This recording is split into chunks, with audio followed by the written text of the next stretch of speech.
Bueno, iglesia, puedes ver de que en este texto te dice que hay un edificio que es la casa de Dios. Quiero que tenga esto en mente porque vamos a profundizar en Lucas 9, en esta porción. Puedes ver de que hay un fundamento, puedes ver de que hay uno que edifica, Dios está edificando, pero dice cada uno edifica y dice que nadie puede poner otro fundamento que el que ya está puesto, el cual es Jesucristo. Amén. Entonces, iglesia, con eso en mente, vamos a orar y luego vamos a leer nuestro texto en Lucas 9, porque estudiando esta porción de Lucas y el enviar Jesús a los 12 apóstoles, es como que Jesús está construyendo la casa de Dios, edificando su iglesia y Él está escarbando escombros para edificar la iglesia de Dios. Entonces, de manera que si tienes la noción más básica de una construcción, tú sabes que se empieza por el suelo, los cimientos y después continúan las paredes.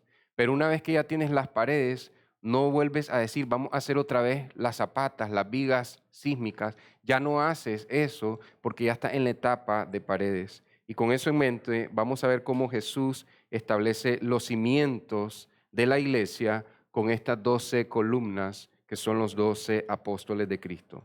Entonces tienes Lucas capítulo 9, los primeros 6 versículos, y solo te pido que oremos juntos para poner nuestros corazones en las manos del Señor. Amantísimo Dios, tú eres el Dios soberano, tú eres ese Dios que llama a todos nosotros a que vengamos a Cristo y que seamos salvos, Señor. Aquí vemos este pasaje, Señor, que estamos a punto de leer y que quizás sea malinterpretado por mucho tiempo a lo largo de la historia en la iglesia cristiana. Señor, no somos más inteligentes, no somos superiores que ninguno de los cristianos que han estado antes de nosotros, Señor. Tenemos la misma debilidad, tenemos la misma condición caída, a pesar de que ya seamos creyentes, hay un pecado remanente que puede afectar nuestro entendimiento, Señor. Así que no tenemos nada que nos haga superiores a ningún cristiano anterior a nosotros. Y por eso mismo necesitamos de tu Espíritu Santo, tu guía y tu dirección. Yo te ruego, Señor, que quites todo prejuicio religioso, evangélico, católico, que querramos traer sobre este texto cualquier prejuicio humanista, moralista, libertino o legalista que querramos poner sobre este texto, Señor. Estamos a punto de hacer una radiografía a los cimientos de la iglesia de Dios, a los cimientos, el fundamento de la iglesia que es Cristo. Y no queremos tratar de copiar los cimientos y ponerlos donde ya deben de ir paredes, Señor.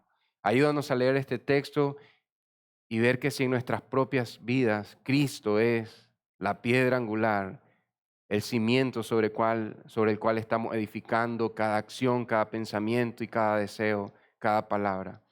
Señor, danos entendimiento, frena mis labios, frena mi boca si voy a hablar algo que no es de edificación para la congregación. Señor, úsame. Yo reconozco que tú tienes el control de cada situación, pero queremos vivir en tu voluntad buena, agradable y perfecta. Guíanos, Señor, enséñanos. Somos como niños aprendiendo del Padre perfecto. En el nombre de Jesús, amén. Amada iglesia, puede ver ahí en Lucas capítulo 9 la misión de los 12. Reuniendo Jesús a los 12 discípulos, les dio poder y autoridad sobre todos los demonios y para sanar enfermedades. Presta atención que primero da una autoridad que es la del espiritual para que puedan haber sanidades físicas también, pero van de la mano. Los envió a proclamar el reino de Dios y a sanar a los enfermos. Y les dijo, no tomen nada para el camino, ni bordón, ni alforja, ni pan, ni dinero, ni tengan 2 túnicas cada uno. En cualquier casa donde entren, quédense ahí, y sea de ahí su salida en cuanto a los que no los reciban. Al salir de esa ciudad, sacudan el polvo de sus pies en testimonio contra ellos. Entonces salieron e iban por las aldeas anunciando el evangelio y sanando por todas partes. ¿Puedes ver, iglesia? Anunciando el evangelio y sanando. Primero es la prioridad del mensaje y luego un beneficio físico. Amén. Hay una imagen, si la tienen a mano, la pueden proyectar. Creo que todos hemos visto cuando se agarra un terreno virgen, un terreno nuevo y se quiere limpiar, se hace limpieza de terreno, se descapota, se quita la primera capa de suelo vegetal que puede andar entre 20 y 30 centímetros y luego de eso se empieza a excavar para poner las zapatas, el cimiento de la casa, ya sea en el caso de nosotros, piedra cantera acostada, ya sea que vayamos a hacer zapatas de concreto, pero si prestas atención, nadie en su sano juicio construiría una casa haciendo el hoyo de la zapata sin limpiar el área de terreno. Es necesario quitar ese monte que está donde va a ir la edificación, ya sea un cuartito, ya sea una casa, ya sea un edificio de una empresa. Hay una etapa de limpieza inicial. Digo esta ilustración porque si la iglesia, si el pueblo de Dios es el edificio de Dios y Dios es un sabio constructor, Dios va a replicar estos mismos principios porque de Él se originan. Dios no está aprendiendo del hombre, no está aprendiendo de los ingenieros, de los albañiles, de los constructores para hacer su iglesia. Él es el que es la fuente de sabiduría para que los hombres de ahí tomen y poder construir. Es evidente, aunque nuestras Biblias traducen que Jesús era hijo del carpintero, el idioma griego te dice Jesús era hijo de José, el constructor. Se refiere a un hombre que hacía casas con adobe, con piedras, con madera. No era un hombre que solo trabajaba mesitas y sillas. Y hay un texto donde Jesús está hablando, creo que ahí lo tienen en Lucas 14, versículo 28. Dice, porque ¿quién de ustedes deseando edificar una torre, aquí está Jesús con la parte práctica de la construcción del primer siglo, ¿quién de ustedes deseando edificar una torre no se sienta primero y calcula el costo para ver si tiene lo suficiente para terminarlo? O sea, ¿quién de ustedes deseando edificar? Él está hablando de la construcción, pero quiero que mire su concepto de constructor, cómo él lo está aplicando, algo que ellos miraban, quizás estaban pasando por alguna construcción. Luego vemos Mateo 16, 18, la gran promesa de Jesucristo. Edificaré mi iglesia. Yo no voy a construir la iglesia de Cristo. Tú no vas a construir la iglesia de Cristo. Juntos vamos a servir de instrumentos, de herramientas, nuestros brazos, nuestros cuerpos, nuestra fuerza, pero es Cristo a través de nosotros, Él mismo edificando su iglesia. De manera que si el día de mañana uno de nosotros falleciera, Jesucristo sigue fiel a su promesa, edificaré mi iglesia. Amén.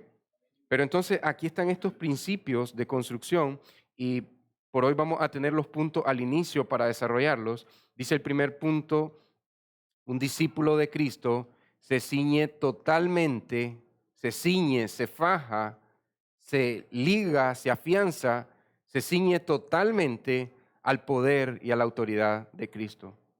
Observa, iglesia, estas dos palabras, ceñirse a la autoridad de Cristo. Y yo te pregunto, ¿tu vida está ceñida a la autoridad de Cristo? ¿Tu vida está afianzada, amarrada a la autoridad y el poder de Cristo? ¿Lo está totalmente o solo 2 veces por semana? ¿Lo está cuando viene a la iglesia? ¿Qué tanto está afianzado a la autoridad de Cristo? ¿Qué tanto estimas la Biblia que posee y contiene la palabra de Dios escrita? ¿Has sacrificado para poder adquirir una Biblia? Aunque tengas que cargarla, ¿la traes a la iglesia? A diferencia, claro, si tienes algún impedimento físico, pero tienes el sacrificio de comprar una Biblia y luego cargarla y traerla a la iglesia. cómo es que te ciñes totalmente al poder y la autoridad de Cristo.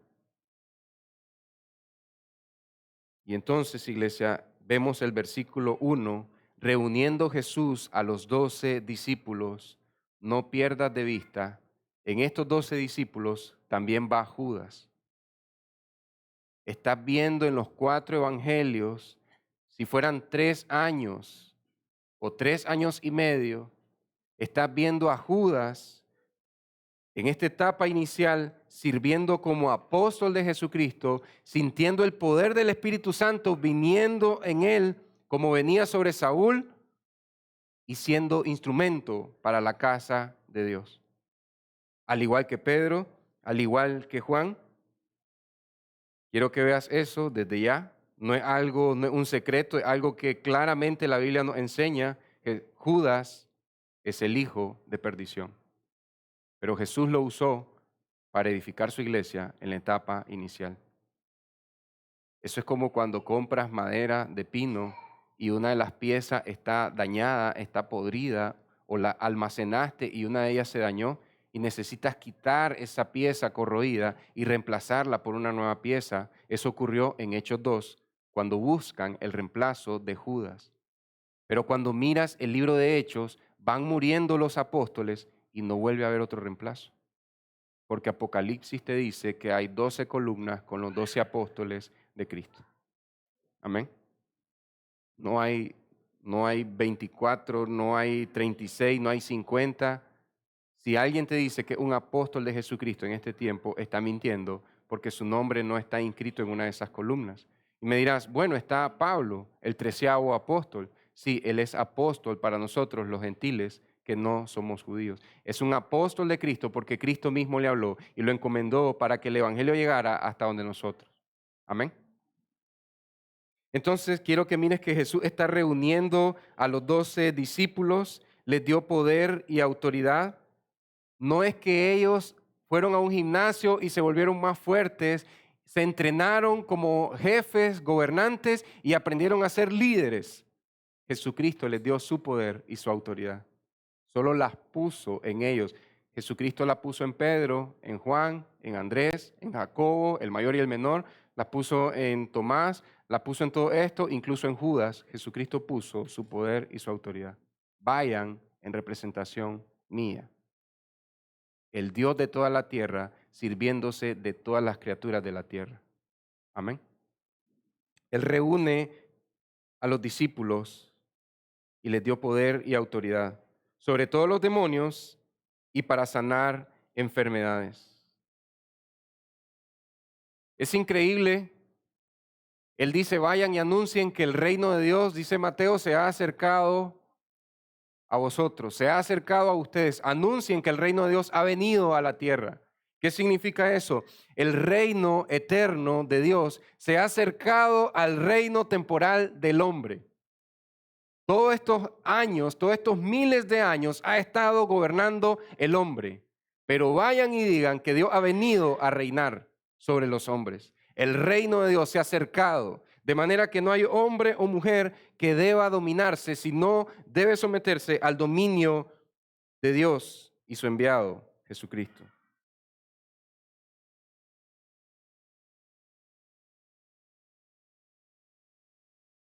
Es increíble. ¿Por qué tiene que venir el reino de Dios? Bueno, porque Dios va a cumplir su promesa. Él prometió reinar sobre nosotros, pero hay algo más. El hecho que venga el reino de Dios, porque Dios en su soberanía lo había planeado así, te muestra algo. Han pasado miles de años.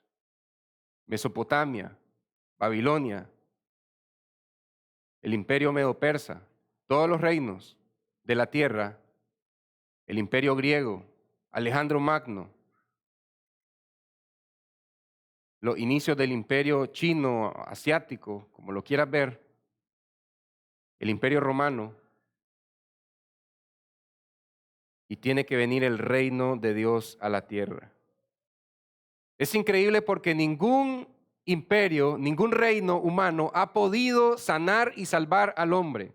Por eso Cristo tuvo que venir con el reino de Dios. Y para evidencia que no nos quede duda de eso, se junta uno de los mejores imperios en cuanto a estructura, organización y autoridad, el Imperio Romano. Se junta una de las mejores civilizaciones con la mejor filosofía y estructura de pensamiento, la filosofía griega, y se junta el mejor culto a Dios, el culto judío, en un mismo lugar, el Imperio Romano, la filosofía griega, el culto judío, y no han podido salvar al hombre. Pero Jesús dice, anuncien que el reino de Dios ha venido. Amén. Lo que no pudo hacer el culto judío, lo que no pudo hacer la filosofía griega, lo que no pudo hacer el Imperio Romano, Jesucristo lo está haciendo. ¿Qué es? Liberar al hombre de los demonios, del pecado y de la muerte. Amén. Sé que hay errores, herejías, blasfemias en la filosofía griega, pero es una de las mejores filosofías humanas. Sé que hay fallas, atrocidades. Una de esas atrocidades del Imperio Romano sirvió para matar a nuestro Señor Jesucristo en una cruz como un criminal, pero aún así es uno de los imperios más poderosos, que más se supo extender con cosas de metal y madera. No tenían tantas herramientas ni tecnología como tienen ahora las potencias mundiales.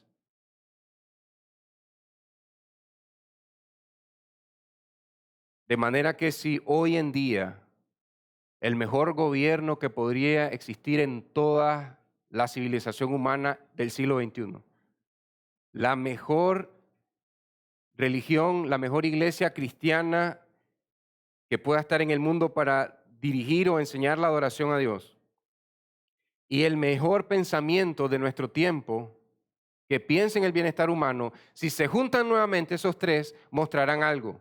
El hombre no puede salvarse a sí mismo. La salvación es del Señor.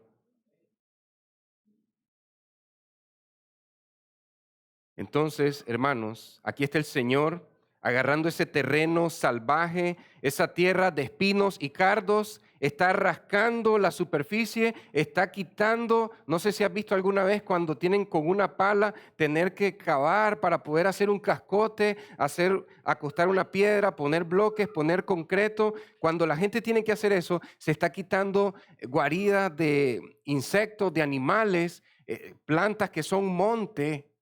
Y se está quitando todo eso para poder establecer un edificio, una casa o una habitación. Es lo mismo que Dios hizo. Rascó la tierra, excavó en la tierra, quitó toda la escoria espiritual y humana de la tierra para establecer un cimiento eterno. Esto es muy importante. Leímos al inicio, ninguno quiera poner otro fundamento.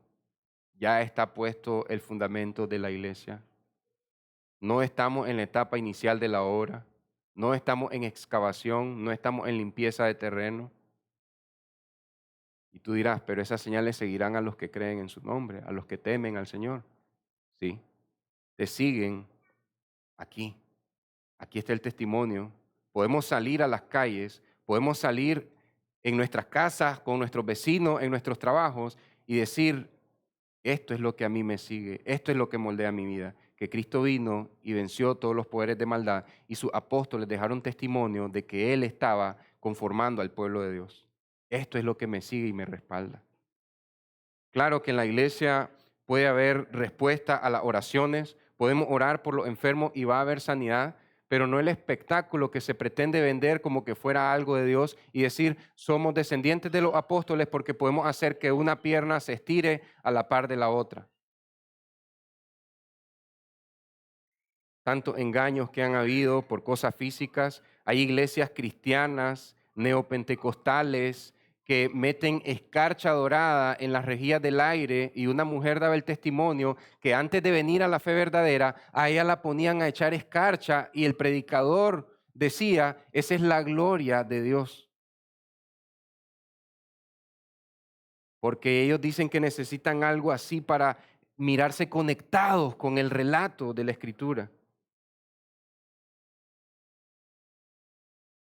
Y ahora dirás, entonces este evangelio El evangelio del reino de Dios lo creyó Adán, lo creyó Noé, lo creyeron los patriarcas. Sí, hermanos, es el mismo evangelio de Dios. Solo que cuando Adán recibe el protoevangelio, la idea inicial, medular del evangelio. Adán recibe el evangelio de esta manera: mi rebelión, mi desobediencia me apartó de Dios, pero por medio de un sacrificio de una criatura inocente vuelvo a tener relación con Dios. Y esto es lo que le voy a enseñar a mis hijos. Luego Noé se dio cuenta de algo. Génesis 6, todos los pensamientos y acciones de los hombres están reprobadas por Dios, inclusive la mía. Yo tengo que hallar gracia para poder entrar al arca de Dios. Y Noé llega al evangelio. Solo en el arca de Dios podemos ser salvados. El arca de Dios es Jesucristo. Es el mismo evangelio. Abraham, he recibido un hijo, el hijo de las promesas de Dios, pero ahora Dios me está pidiendo que renuncie a él para ver si él es mi mayor tesoro. Y yo lo llevo, dice Hebreos, porque Abraham en cierto sentido sabía, tenía la certeza de que Dios podía resucitar a su hijo, pero él dio el paso de fe de entregarlo. ¿Y qué fue lo que le dijo Abraham a su hijo? El Señor se proveerá cordero para el sacrificio. Es el mismo evangelio. Moisés dijo: el pueblo de Dios está esclavizado a Egipto. Egipto representa al mundo, pero el pueblo de Dios puede ser libre con la sangre del cordero. Y con la sangre del cordero que se derrama, el cordero de la Pascua, Éxodo 12, nosotros podemos salir libres de Egipto, del mundo. Es el mismo evangelio, solo que ahora está el Verbo hecho carne anunciando el reino de Dios. Ahora quiero que veas un patrón en el versículo 2 y 6 siguiente. Gracias.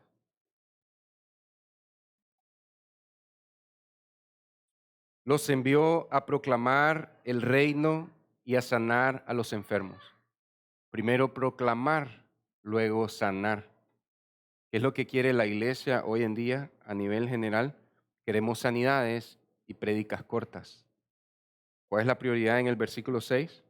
Entonces salieron e iban por las aldeas anunciando el evangelio y sanando por todas partes. Amén. No puedo contar las respuestas a oraciones de la iglesia, de miembros de la iglesia, de líderes de la iglesia, de ancianos de la iglesia, mujeres fieles que oran por los enfermos y cómo Dios ha sanado una y otra vez. Pero no siempre viene la sanidad.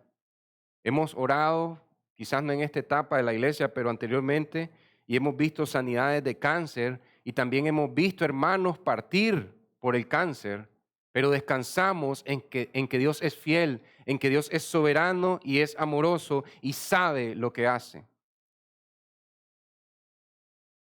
Pero iglesia, hermano, hermana, no te sientas presionado a tener que vivir como vivieron los apóstoles, porque no eres un apóstol.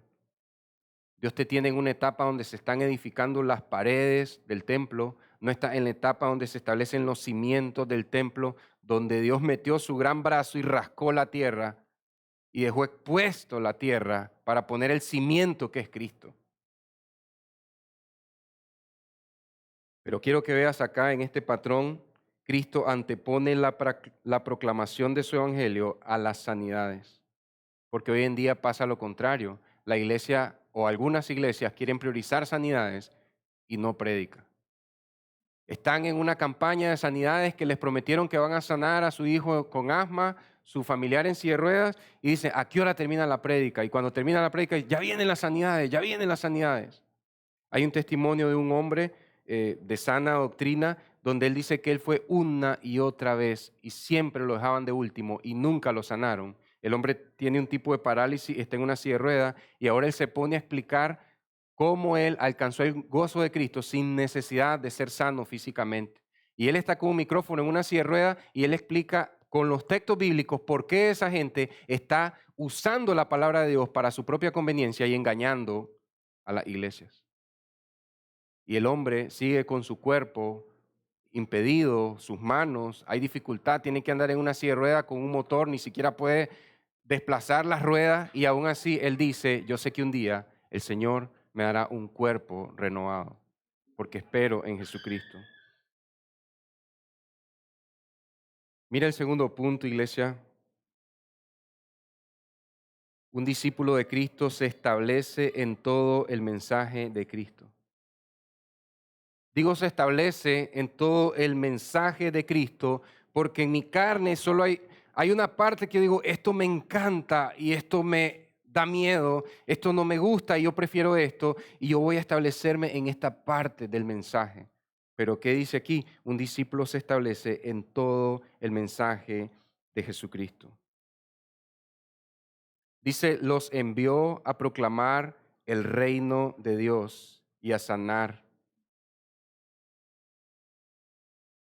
Y él les dice, iglesia, tiene un paralelo aquí en Mateo 10, solo que en Mateo 10 se miran todas las indicaciones para los 12 apóstoles. Mateo 10 desde el 5 al 42, solo anota la cita.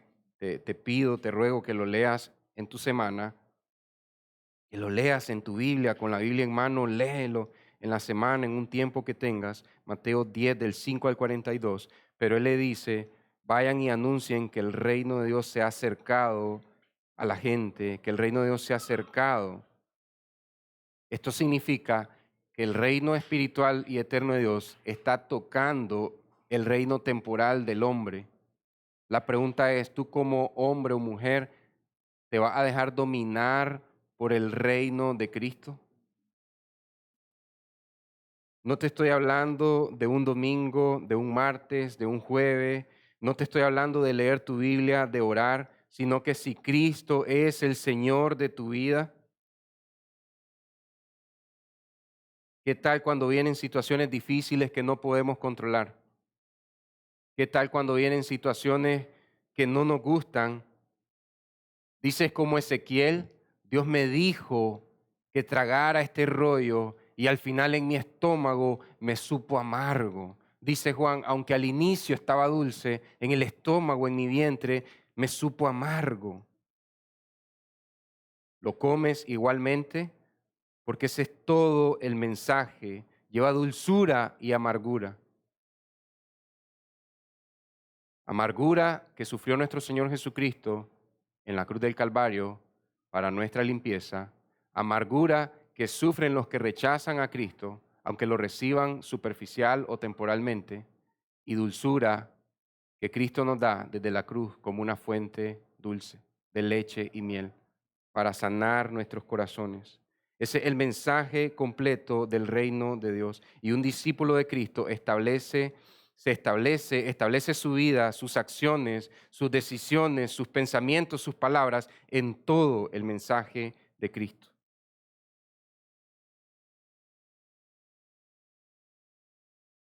Siguiente. La cruz no solo proclama perdón y sanidad. Por eso es que la cruz tiene dos maderos también. Un madero horizontal y un madero vertical. Porque Dios está desde los cielos restableciendo y restaurando la relación con el hombre para que el hombre sepa cómo vivir con su prójimo. Pero también hay otra cosa. La cruz declara, desde el cielo hay sanidad y perdón para todos aquellos que vengan a Cristo. Pero también la cruz declara que Cristo traerá condenación y juicio en el día final para todos aquellos que lo hayan rechazado. Y si en este momento estás pensando, he sentido la presencia de Dios, he sentido el Espíritu Santo, he visto la respuesta a las oraciones, he leído mi Biblia, he orado, he venido domingo a domingo a la iglesia, ¿por qué me hablas de condenación y juicio? No sabes lo que Dios me ha usado. ¿Te gustaría pasar los 36 meses de Judas a años? Un caso hipotético, estaríamos diciendo que una persona puede por 36 años experimentar el poder de Dios. Hebreos 6 dice, experimentaron, degustaron la presencia del Espíritu Santo. Degustaron, dice John Bunyan, pero no tragaron. Tenían en la boca el bocado del mensaje de Cristo. 36 años sin tragar ese evangelio que en el vientre sabe amargo, porque te dice, no solo fuiste pecador cuando eras un borracho, no solo fuiste pecador cuando eras un alcohólico, un drogadicto, no solo fuiste pecador cuando eras un mujeriego, no solo fuiste pecador cuando eras un hijo rebelde, cuando eras un hombre delincuente, cuando eras una mujer así, eres un pecador. Reconocerás diariamente y semanalmente tus pecados delante de Dios y vendrás al trono de la gracia para recibir oportuno socorro, o dirás, yo ya no tengo ningún pecado. Porque Juan dice en su carta, los que dicen que no tienen pecado, los que solo quieren estar hablando de lo que saben de la palabra de Dios, son mentirosos. Solo quieren hablar del conocimiento y no quieren hablar de lo que decía Pablo, el apóstol Pablo, Romanos 7, 24, miserable de mí, pecador, ¿quién me librará de este cuerpo de muerte? Romanos 7, 25, el apóstol San Pablo, si le quieres decir San Pablo, gracias a Dios, la respuesta está en el Señor Jesucristo. Pero tú dices, no, yo antes sí, pero ahora solo soy una fuente de sabiduría, una fuente para servir a los niños de la iglesia, a los hombres y mujeres de la iglesia. No tengo por qué hablar de mis pecados porque no tengo.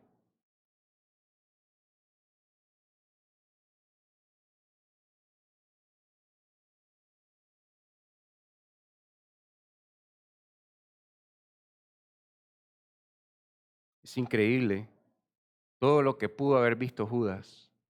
Orar al igual que Pedro y Juan y ver que un ciego recupera la vista. Predicar y ver que alguien se arrepienta. Wow. Decir, Cristo vendrá a predicar y ver que toda una ciudad se preparan porque le avisó. Y después Jesús dice, no lo he escogido a uno de ustedes y uno de ustedes es el diablo, uno de ustedes es el adversario, uno de ustedes es un mentiroso. Gracias, Padre, la oración sacerdotal, porque no he perdido a ninguno de estos excepto el hijo de perdición, que estaba destinado a condenación y que he usado por 36 meses. Ese es Dios, usando hombres, que hombres reciban la autoridad y el poder de Cristo para predicar el evangelio, para sanar enfermos, para traer vista a los ciegos, para resucitar muertos. ¿Y qué dijo Judas? Esto ya se está poniendo feo. No es solo que no andemos bastón, que no andemos bolsa. Ya no quiere ser el rey de Jerusalén. Ya no quiere traer liberación a Jerusalén. Lo voy a vender. Esa es la lucha del creyente. Pero el que persevere hasta el fin será salvo. Ya esto no me gusta. El evangelio me está produciendo pérdidas. He perdido amigos, he perdido familiares, he perdido dinero. Perdí mi trabajo por el evangelio de Cristo. Dios no quiere en mi familia ver pasar hambre. Dios es un Dios bueno y un Dios compasivo y amoroso. ¿Por qué Dios va a querer que yo sufra? ¿Sabes qué? Dice un apologeta cristiano, ex musulmán árabe, que cuando él recibió a Cristo en su corazón, dice que él era el hijo primogénito de su familia, el hijo preferido de papá por la cultura árabe islámica, que adoran a Alá, que es Satanás haciéndose pasar por Dios, según la escritura, eso es. Adoran a Alá y dice, es curioso, dice, puedo ver desde mi juventud en las escuelas y universidades cristianos decir que eran cristianos, pero no tenían que sufrir nada por Cristo, dice. Es curioso, dice, ver que decían que son hijos de cristianos, pero en las universidades eran de los más perdidos, dice. Yo estaba en las universidades y por el Islam yo me apartaba de esas cosas, pero porque ponía mi esperanza en esas buenas obras, dice. Pero cuando vine a Cristo, mi papá me dice, has traído deshonra al apellido, dice.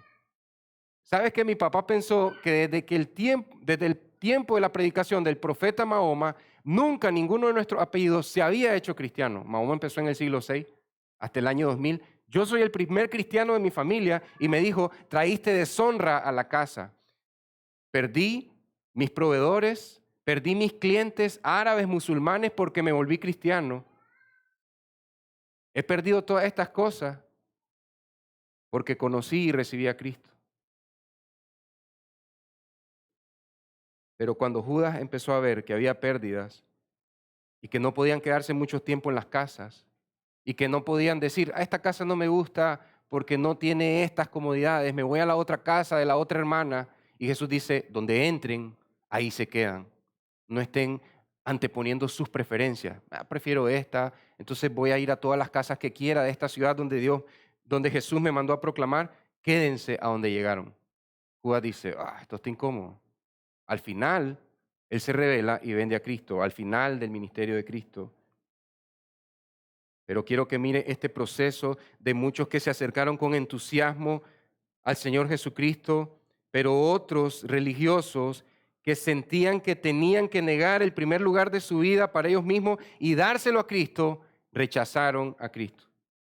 Si pueden poner ahí Mateo 21, 42 al 44, Jesús les dijo, ¿nunca leyeron las Escrituras? La piedra, otra vez, construcción. La piedra que desecharon los constructores, esa en piedra angular se ha convertido. Esto fue hecho de parte del Señor y es maravilloso a nuestros ojos. Un grupo de constructores que están edificando la casa de Dios desechan una piedra grande. No me gusta, no hay ningún aspecto llamativo en esta piedra, la desecho. La piedra que los constructores desecharon ha venido a ser la piedra angular, la piedra principal. Y es el 44, ok, desecharon la piedra, mira el 44. Y el que caiga sobre esta piedra será hecho pedazos. O sea, tropezarse con Cristo. Que Cristo sea un tropezadero, porque ese Cristo no me gusta. Me gusta un Cristo más hippie, un Cristo más afeminado. Pero el que caiga sobre esta piedra será hecho pedazos, pero sobre quien ella caiga lo esparcirá como polvo. ¿Te imaginas una piedra tan sólida que si la estampas contra otra piedra, hace añicos y la deja casi hecha polvo a la otra piedra? Ese es Cristo. La roca de Dios que en la visión de Daniel destroza la estatua del poder humano. Cae y destroza la estatua. Aquí dice Jesús, yo mismo caeré sobre los que me rechazan y los voy a hacer polvo. Este es Jesús, el Jesús de la Biblia, el Jesús de las Escrituras, el Jesús de los 4 evangelios, el Jesús que prometió edificar su iglesia. ¿Estás dispuesto a que Él domine y edifique tu vida? Porque si Él te toma como una piedra para su casa, ¿sabes lo que hacían los constructores con las piedras en los tiempos de Jesús? Tomaban una piedra y con una herramienta la labraban y la golpeaban para darle forma y que calzara exactamente en un hueco, en un muro o en una pared. Por eso es que a veces cuando vienes a las manos de Cristo, no se siente como un alfarero que masajea el barro, sino que se sienten golpes y golpes y golpes, porque Él te está moldeando para que alcances en la visión que Él tiene para su reino y su pueblo y no se ajusta a mi visión y a tu visión. Y siente el dolor. Yo no quería de esta manera, pero Cristo en su amor te toma y quita pedazos de ti. Y la pregunta es, ¿quieres recibir a Cristo para que Él haga eso en tu vida? Que me vaya moldeando y labrando como el constructor del primer siglo que lograba decir, esta piedra es perfecta para mí. Después de recibir tantos golpes que eran no la vida, sino Cristo moldeándote, Cristo te mira con deleite y dice, es perfecta para mi edificio. Esa es la explicación del sufrimiento de nosotros. Cristo está quitando cosas que amamos, cosas que queremos, pero el mundo dice, yo no voy a renunciar a mi plato de lenteja. ¿Qué hacen? Desechar la piedra angular que es Cristo. Entonces Cristo dice, esta piedra me desecha a mí como piedra angular, no me sirve para mi edificio. Mira el tercer punto, iglesia. Un discípulo de Cristo muere al yo. ¿En serio quieres ser discípulo de Cristo? Vas a tener que morir a ti mismo.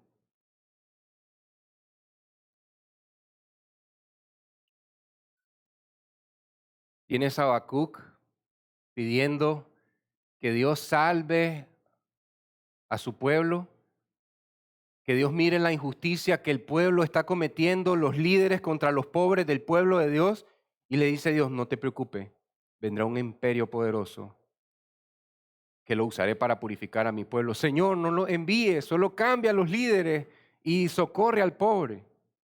De esta manera yo trabajaré con mi pueblo. ¿Qué es lo que hace Habacuc? Igual que Ezequiel, al inicio, no te preocupes, sonaba dulce en la garganta, pero en el vientre amargo. Bueno, Señor, aquí estaremos y esperaremos en ti. El justo por la fe vivirá. Habacuc, creo que 2:4 o 2:14. El justo por la fe vivirá. Que nos dé la sacudida el Señor, que deje caer su martillo sobre nosotros, que nos labre como piedra viva y al final el justo vivirá por la fe, por creer que Él nos está salvando, incluso no solo de nuestros enemigos, sino también de nosotros mismos. Ese es el reino de Dios. ¿Aún lo quieres? ¿Aún lo quieres? Judas lo rechazó porque venía en contra de su comodidad. Judas dice, de esta manera yo no puedo controlar, de esta manera no me siento seguro, de esta manera no siento que dependo de mis recursos. Pero mira el punto 3, un discípulo de Cristo muere al yo y depende totalmente de Cristo, totalmente de Cristo. Y Jesús les dice, miren, no lo estoy mandando a España, no lo estoy mandando a, a China, no lo estoy mandando a ninguna otra parte largo, van aquí nomás, van a la región de Galilea, por tanto, no tomen nada para el camino, Dios va a proveer a través de hombres y mujeres que escuchen el mensaje. Esto se ha usado para sacarle dinero a la gente de la iglesia, pero mira la explicación de Cristo conforme a la palabra de Dios. No tomen nada para el camino,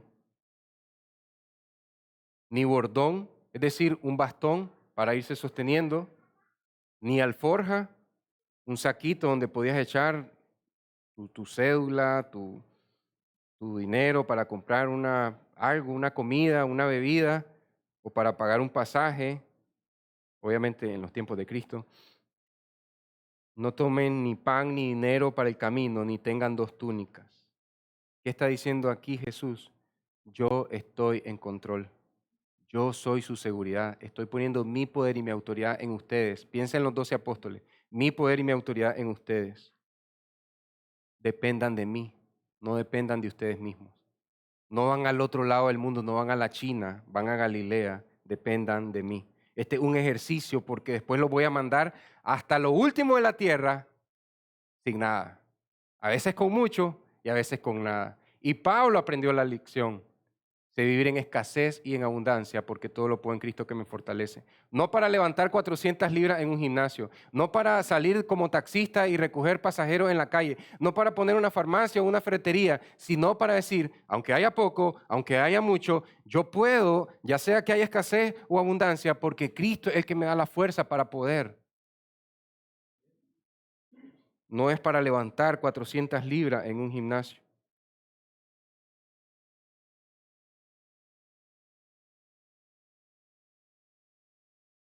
Y ahora quiero que mire algo donde se da la claridad al mensaje y esta parte tal vez es la menos popular en esos pseudoapóstoles, evangelistas y demás que viajan de ciudad en ciudad y exigen hoteles, aviones y un montón de cosas más y la iglesia tiene que pagarles por llegar a predicar y entonces cobran entrada y demás cosas.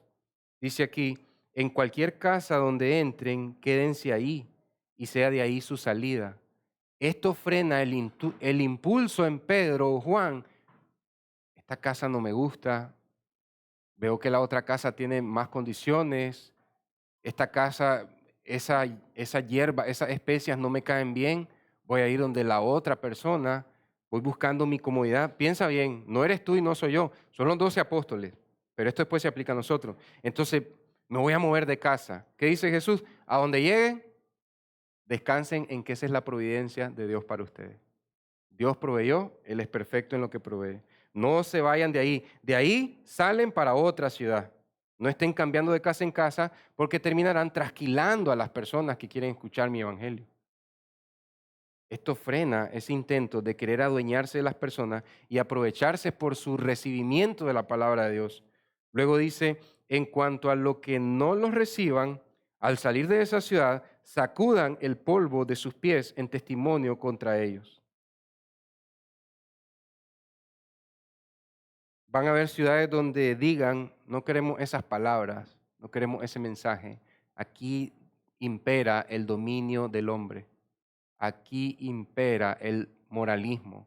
No necesitamos la justicia de Cristo si yo puedo ser un buen esposo. No necesitamos la justicia de Cristo si podemos ser buenos papás, buenas esposas, buenos hijos. No necesitamos la justicia de Cristo si puedo ser un buen cristiano.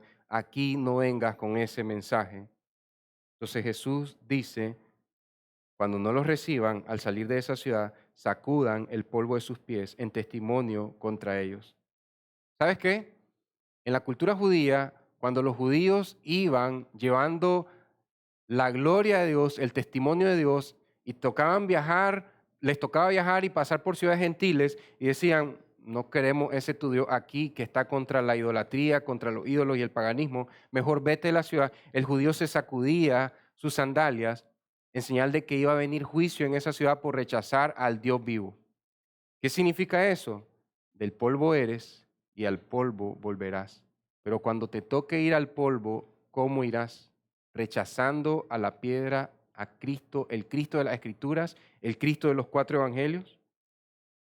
Porque hay un Cristo cultural que es un Cristo para personas que no han entendido el Evangelio o personas que son inmaduras en la fe, pero cuánta gloria te estás privando de adorar a Cristo directamente a Él por tener una falsa imagen de Cristo. Eso no te va a permitir vivir una vida abundante. Entonces, esto no es señal para que tú y yo hagamos eso. Sacudirse si alguien rechaza el Evangelio. Bueno, así rechazaban a Cristo también y a sus apóstoles cuando predicas fielmente el Evangelio. Entonces, esta era una señal de que Dios podía traer juicio sobre esa ciudad. ¿Y cuántos vieron ese polvo y pensaron que eran hechos del polvo y después se arrepintieron y sí escucharon a Jesús? Era una advertencia de juicio, pero sí, como mirábamos hoy en la escuela dominical, un día Cristo juzgará todas las cosas. Entonces, ahora quiero que pienses el evangelio del reino, todo el mensaje de Dios. Cuando lees las indicaciones en Mateo 10, del 5 al 42, hay 3 elementos que tienen que ser cruciales para ti, porque tú dices, bueno, pero es que hay algunos hermanos o algunas personas cristianas que piensan que ellos tienen que hacer lo mismo que los apóstoles. ¿Sabes que en Brasil, no sé si es pastor o predicador, dijo un hombre en una iglesia, aquí dicen Marcos que comerán cosas mortíferas, serán mordidos por serpientes y que no les va a pasar nada? El pastor llevó unas serpientes y las tenía en sus manos y decía, se está cumpliendo, somos los seguidores de los apóstoles. Y en el mismo video, las serpientes lo empiezan a atacar. El hombre fue llevado al hospital y por la gracia de Dios creo que se salvó. Según lo que dice la noticia, pues, se salvó. Pero el riesgo de agarrar un texto y decir, es que si no se cumple de esa misma manera, entonces quiere decir que no soy discípulo de Cristo. No estás en la etapa de los cimientos.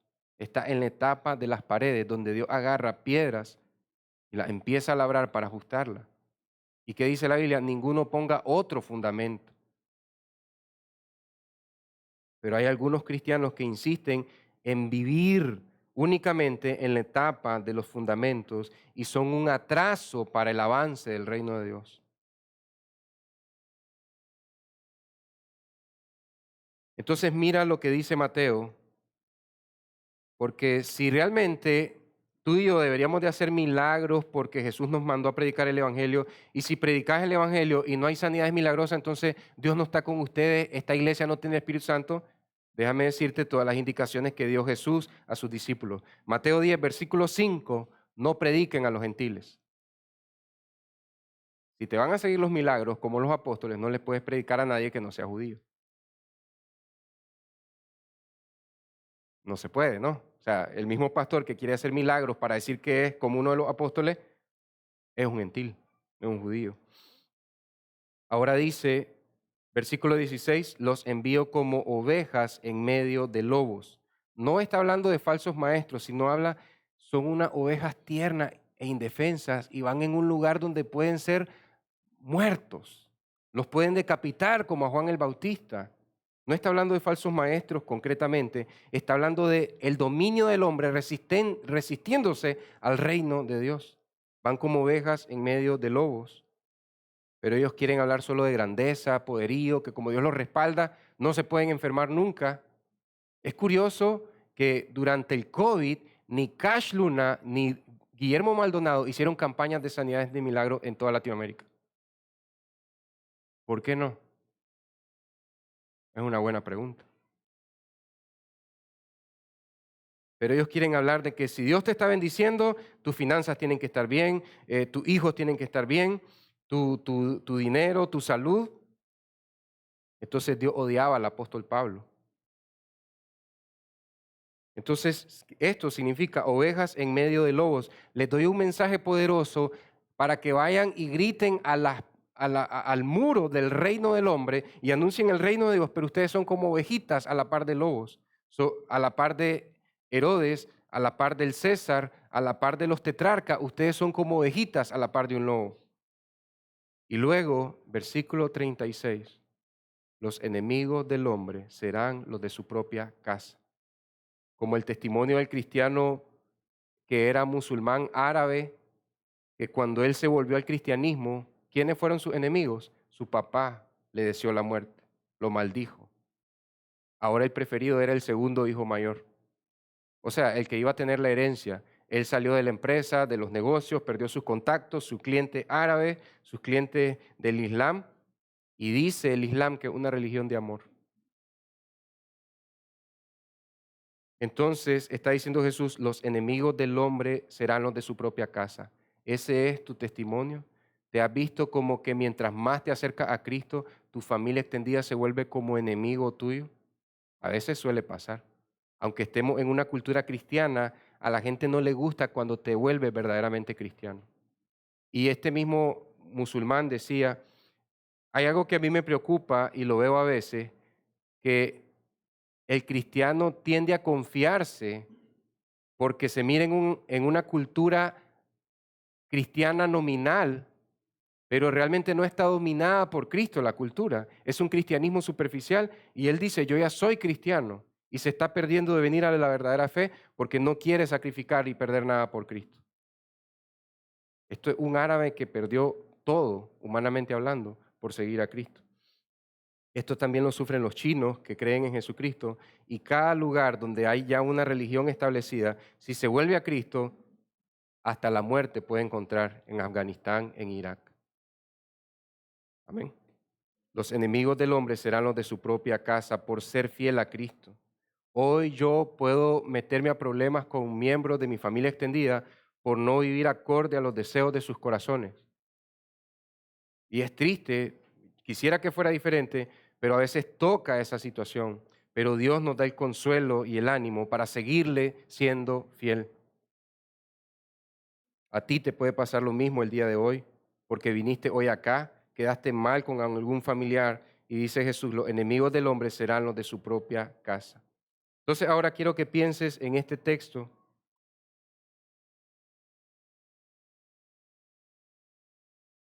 Dice 1 Corintios 1, 22, 24.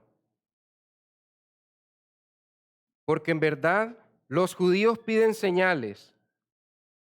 Curiosamente, dicen algunas iglesias, si el Espíritu Santo está en esa iglesia, ¿cuáles son las señales? Los judíos piden señales, que Dios sacuda la montaña de Elías, que Dios parte el mar rojo, si no, Dios no está con ellos. Los judíos piden señales y los griegos buscan sabiduría. En esa iglesia no hay ningún astrofísico, en esa iglesia no hay un ingeniero espacial, no hay ricos ni poderosos. Los griegos piden sabiduría, buscan sabiduría. Pero nosotros predicamos a Cristo. Pablo está contrastando las señales que buscan los judíos, la sabiduría que anhelan los griegos con el mensaje de Cristo, porque no es lo que ellos esperan. El mensaje de Cristo decepciona al reino del hombre. El mensaje de Cristo es opuesto al dominio del hombre. Nosotros predicamos a Cristo crucificado. Los judíos dicen, yo rechazo que me digas que el Mesías fue puesto en una cruz como un criminal. Y dicen los griegos, solo los criminales mueren en una cruz. ¿Y crees que yo voy a creer en ese Cristo tuyo? Nosotros predicamos a Cristo crucificado, piedra de tropiezo para los judíos y necedad para los gentiles. Sin embargo, para los llamados, tanto judíos como griegos, esta es la iglesia de Cristo, judíos y gentiles que creen en Cristo. Ese es el pueblo de Dios, no hay más, no hay otro pueblo de Dios. Dios solo tiene una esposa, un solo pueblo, judíos y gentiles que creen en Cristo. Sin embargo, para los llamados, tanto judíos como griegos, Cristo es poder de Dios y sabiduría de Dios. Cristo es la sabiduría que tú y yo necesitamos para criar a nuestros hijos, para edificar nuestros matrimonios, para ir al trabajo, para ir al mercado. Cristo es el poder de Dios que necesitamos cuando tenemos enfermos en la casa, cuando tenemos hijos rebeldes. Cristo es el poder de Dios, no tu experiencia, no tu capacidad. ¿Recuerdas la prédica anterior? No tu sinagoga, no tu puesto en la sinagoga. Cristo es el poder de Dios para sanar a tus hijos, para aliviar tus tormentos, tus preocupaciones. Pero tú te quieres valer en tu bagaje cristiano. ¿Sabes el simbolismo cuando el apóstol Juan tenía 90 y tantos años y vio a Cristo glorificado y lo que Juan hizo fue caer en sus rodillas? Jesucristo, me rindo totalmente. No puedo depender de nada de lo que he hecho todos estos años que te he sido fiel. No puedo. Tengo que depender de ti solamente. Por eso cae en sus rodillas delante de Cristo. ¿Podrías decirle eso a Cristo? No puedo depender en nada de lo que hago, solo en ti. Mi experiencia es basura. Lo tomo como estiércol con tal de ganar a Cristo. Todo lo que he hecho no se compara con el inmenso valor de conocer a Cristo. Mis buenas obras no son nada a la par de las buenas obras de Cristo. También dice Isaías 64:6.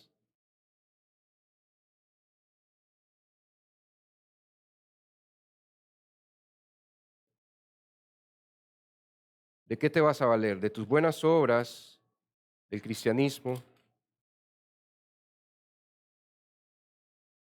Todos nosotros somos como el inmundo. Este es el pueblo de Dios testificando de la santidad de Dios. Y como trapo de inmundicia, todas nuestras obras justas,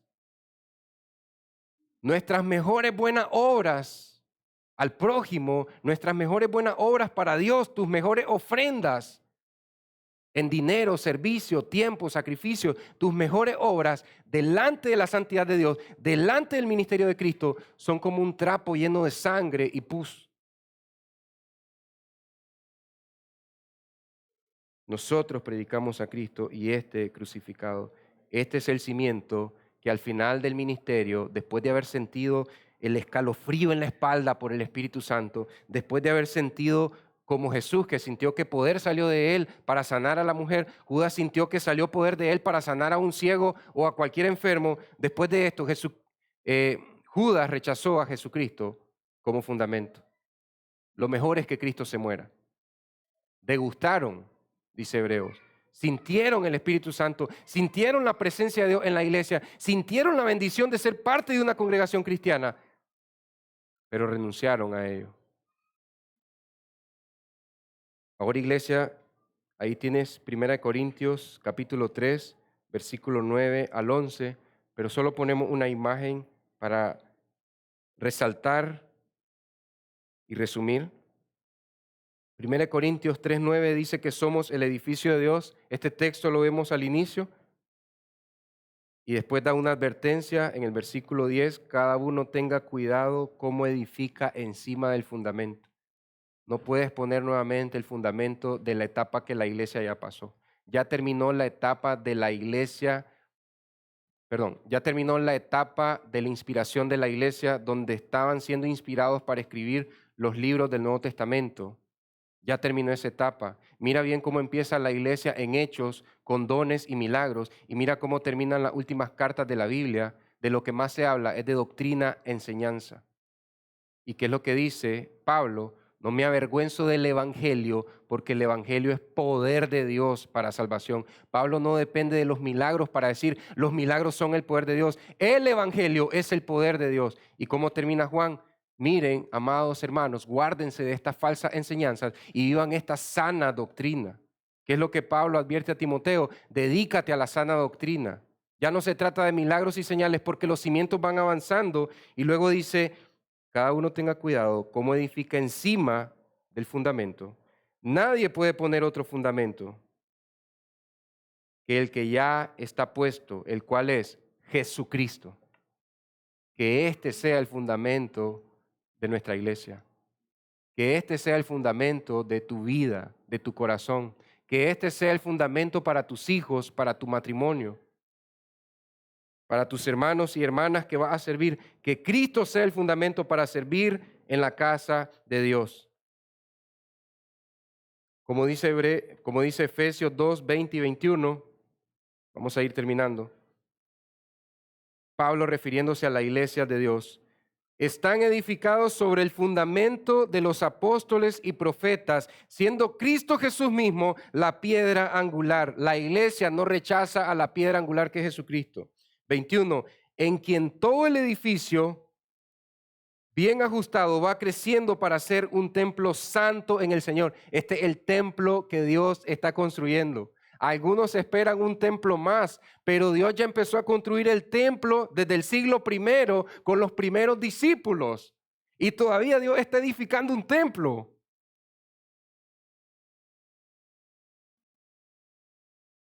Y en todo el edificio bien ajustado va creciendo para ser un templo santo en el Señor.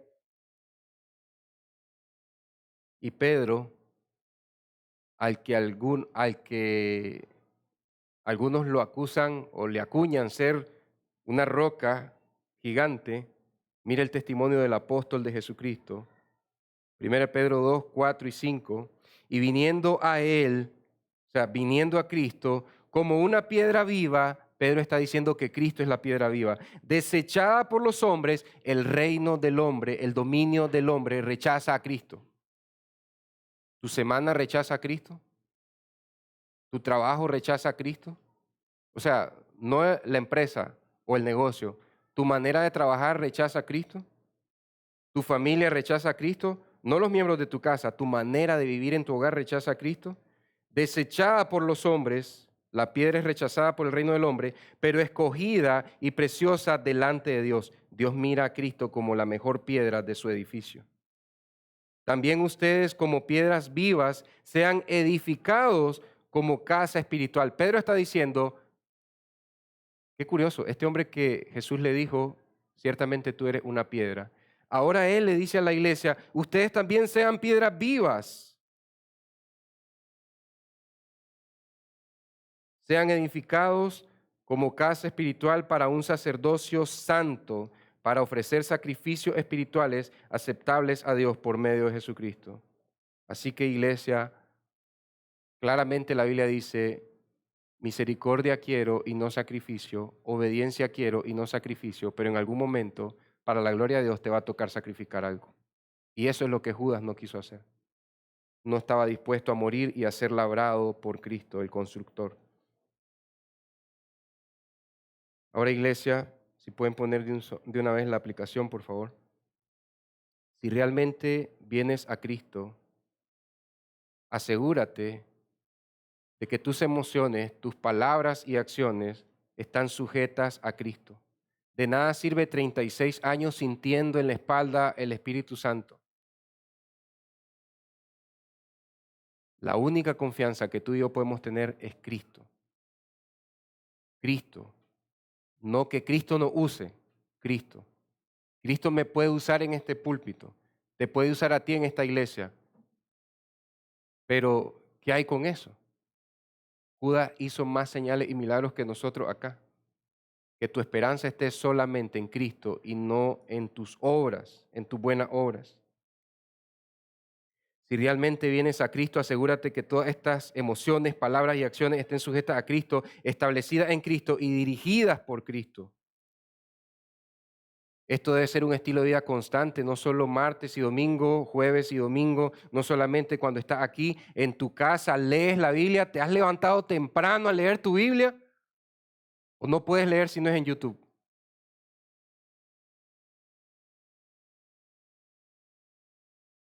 Ese debe ser tu estilo de vida. No hay nada malo con leer en YouTube, pero solo ahí lees la Biblia.